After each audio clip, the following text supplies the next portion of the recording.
Сәлем балақай, Балатайым арнасына қош келдің. Бүгінгі сабақта мен сені үй жануарларының төлдерімен таныстырамын. Сен барлық төлдерді есіңде сақтап, менімен бірге қайтала.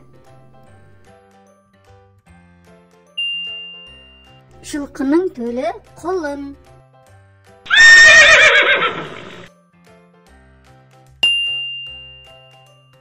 Түйенің төлі бота.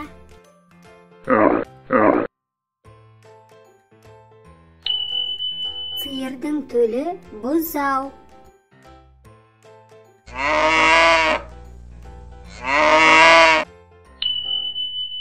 Ешкінің төлі лақ.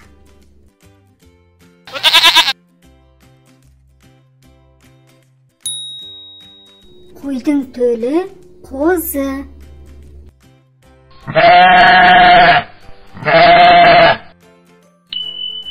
Иттің баласы күшік.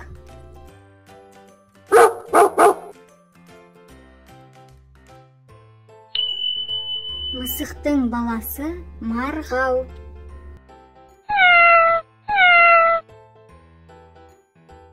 Бұзау бота қолын жақ, марғау күшік лақ.